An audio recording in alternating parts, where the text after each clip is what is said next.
porque no solo de pan vive el hombre, sino de toda palabra que sale de la boca de Dios. En esta promesa nos refugiamos todos los días. Por eso nos encontramos para buscar ser reavivados por la palabra del Señor. Hoy comenzamos la lectura y reflexión del libro, la primera carta del apóstol San Pablo a los Corintios. Pero antes vamos a orar. Señor, bendícenos al meditar en tu palabra. Lo hacemos con necesidad y gratitud en el nombre de Jesús. Amén. El apóstol San Pablo fue un predicador itinerante y entre sus distintos lugares que visitó estaba Corinto. Él estableció allí un grupo de creyentes y después escribió 2 cartas, 2 libros, a manera de ánimo, de reprensión, de advertencia y de desafíos para vivir la vida cristiana. Corinto era en ese momento la principal ciudad de Grecia. Tenía una habitación estable de unos 250.000 habitantes, más unos 400.000 que eran esclavos. Así que era un lugar así comercial, un lugar turístico, era un lugar de filosofías, de paganismo, de corrupción, de inmoralidad. Pero en ese lugar había un grupo de creyentes y a esos creyentes Pablo exhorta y anima para que vivan como hijos de Dios. Leemos desde el versículo 1 del primer capítulo de la primera carta a los Corintios. Pablo, llamado por voluntad de Dios a ser apóstol de Cristo Jesús, y nuestro hermano Sóstenes. O sea, se introduce en la presentación de su carta. ¿A quién la dirige? A la iglesia que está en Corinto, los que han sido santificados en Cristo Jesús y llamados a ser su santo pueblo, junto con todos los que en todas partes invocan el nombre de nuestro Señor Jesucristo, Señor de ellos y de nosotros. Una carta dirigida al grupo de creyentes que en medio de un ambiente inmoral y corrupto deciden vivir vidas íntegras, pero que a veces pueden contaminarse por el lugar donde están, y para no ceder a sus tentaciones y vicios pecaminosos, el apóstol les escribe para animarlos a ser fieles, para exhortarlos. Pero dice que al mismo tiempo escribe para todos los que en todo lugar también quieran vivir esa misma vida delante de Dios. Versículo 3, que Dios nuestro Padre y el Señor Jesucristo les conceda gracia y paz. El típico saludo de la gracia y la paz de Dios. Versículo 4, siempre doy gracias a Dios por ustedes, pues Él en Cristo Jesús les ha dado su gracia. Y unidos a Cristo ustedes se han llenado de toda riqueza, tanto en palabra como en conocimiento. Así se ha confirmado en ustedes nuestro testimonio acerca de Cristo. Si ustedes se han beneficiado porque han recibido de la riqueza de Cristo, una riqueza que se exterioriza a través de la palabra y del conocimiento. Nada nos hace más ricos que conocer de Dios y de su palabra. Versículo 7. De modo que no les falta ningún don espiritual mientras esperan con ansias que se manifieste nuestro Señor Jesucristo. Es decir, tienen todos los dones, todas las bendiciones de Dios. Claro, hay algo que nos falta. Y nos falta que el Señor regrese definitivamente. Él los mantendrá firmes hasta el fin, para que sean irreprochables en el día de nuestro Señor Jesucristo. O sea, ustedes comenzaron a creer, sigan creyendo, mantengan su fe y su firmeza en los principios, hasta el día en que el Señor cumpla su palabra y su promesa y regrese. Fiel es Dios, quien los ha llamado a tener una comunión con su Hijo Jesucristo, nuestro Señor. Pero esa iglesia llamada por Dios a ser santa, en la expresión propia de la naturaleza humana, comienza a tener divisiones. Y entonces Pablo anima, trata el tema, y lo hace de esta manera. Versículo 10. Les suplico, hermanos, en el nombre de nuestro Señor Jesucristo, vivan en armonía, que no haya división entre ustedes, que se mantengan unidos, que tengan un mismo pensar, un mismo propósito. Manténganse unidos, que no haya divisiones, que haya armonía, que tengan un mismo pensar, un mismo propósito, un mismo objetivo de vida. Ni todos vamos a hacer lo mismo, ni todos tendrán los mismos gustos, pero que tengan una misma línea, un mismo propósito de sabernos hermanos y necesitados del retorno del Señor.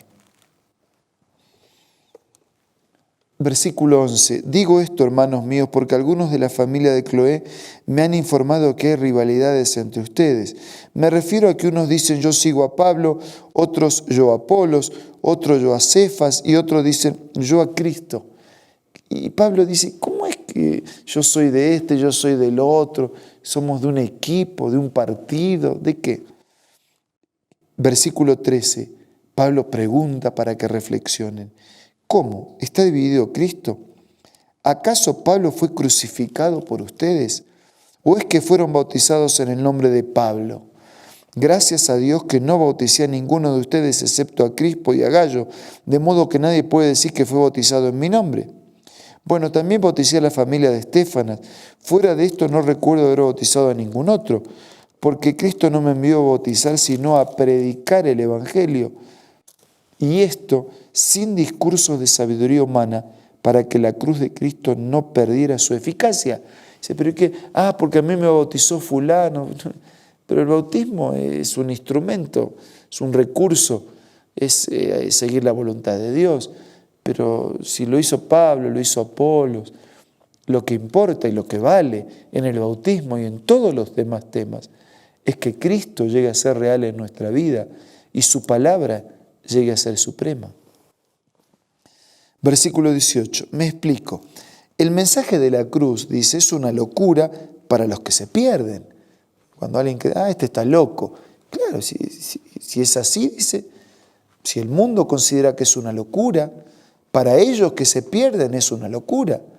Aunque refieran eso del creyente, para el que se pierde es una locura. Pero para el que se salva, para el que tiene paz, para el que tiene perdón, para el que tiene fuerzas, para el que tiene ayudas para enfrentar la vida, no es una locura, es el poder de Dios. Por eso dice el versículo 19, destruiré la sabiduría de los sabios, frustraré la inteligencia de los inteligentes. Dice, locura es creer y lo otro es inteligencia y sabiduría, no les sirve de nada. Se quedarán frustrados en su sabiduría, en su inteligencia, porque la verdadera sabiduría y el mayor conocimiento al que podemos aspirar es conocer a Dios, es conocer a Jesús, conocer su plan de salvación, experimentar su gracia, sentir su presencia. Versículo 20. ¿Dónde está el sabio? ¿Dónde el erudito? ¿Dónde el filósofo? ¿No ha convertido Dios en locura la sabiduría de este mundo? Ya que Dios en su sabio designio dispuso que el mundo no lo conociera mediante la sabiduría humana, tuvo a bien salvar mediante la locura de la predicación. Dice, ¿dónde está la sabiduría? ¿Resuelve la sabiduría humana todos los problemas? No. Fue por la locura de la predicación y del sacrificio de Cristo que Dios dispuso salvar a la humanidad. Los judíos piden señales milagrosas, los gentiles buscan sabiduría, mientras que nosotros predicamos a Cristo crucificado. Esto es motivo de tropiezo para los judíos y es locura para los gentiles. Dicen, los judíos piden señales, los gentiles piden sabiduría.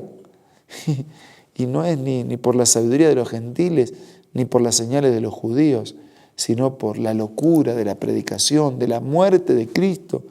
Difícil de entender, inexplicable amor que el Dios se encarne en la miseria humana, muera para nosotros. Allí, en ese misterio, está nuestro secreto de salvación y nuestro destino de eternidad. Por eso dice el versículo 24, para los que ha llamado los mismos judíos que gentiles, Cristo es el poder de Dios y la sabiduría de Dios. La locura de Dios es más sabia que la sabiduría humana y la debilidad de Dios es más fuerte que la fuerza humana. Hermanos, consideren este llamado de Dios. No muchos de ustedes son sabios según criterios meramente humanos, ni son poderosos, ni son muchos los de noble cuna, pero Dios eligió lo insensato del mundo para avergonzar a los sabios, lo débil para avergonzar a los poderosos, lo más bajo y despreciado y lo que es nada para anular lo que es, a fin de que en su presencia nadie pueda jactarse. Pero gracias a Él ustedes están unidos a Cristo Jesús, a quien Dios ha hecho nuestra sabiduría, es decir, nuestra justificación, nuestra santificación y nuestra redención. Para que, como está escrito, si alguien ha de gloriarse, que se gloríe en el Señor.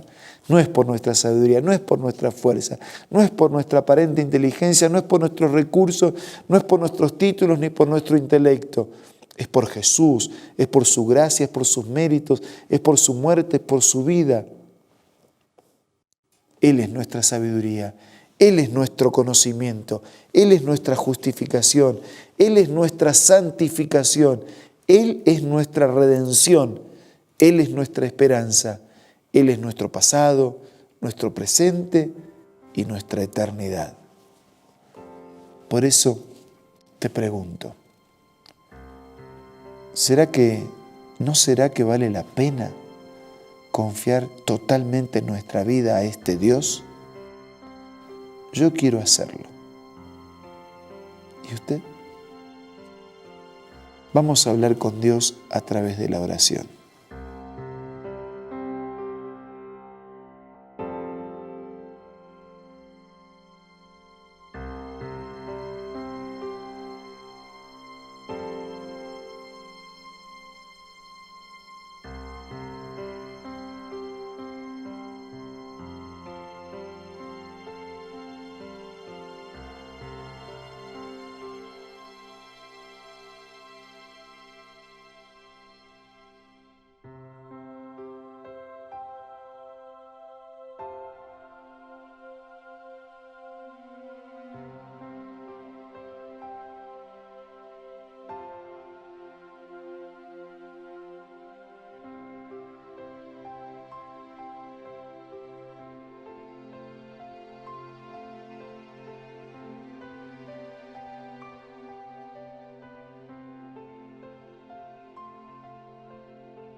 Señor, te damos gracias por todo lo que Jesucristo es para nosotros y queremos refugiarnos totalmente en tus méritos para tener no solo la paz del perdón, sino la esperanza de la eternidad.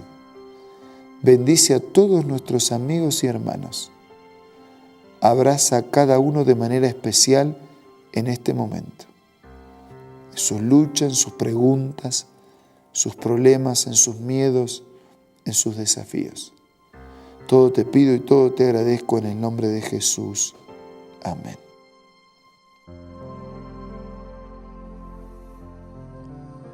Fue muy bueno habernos encontrado hoy y nos reencontramos mañana. Un abrazo para cada uno.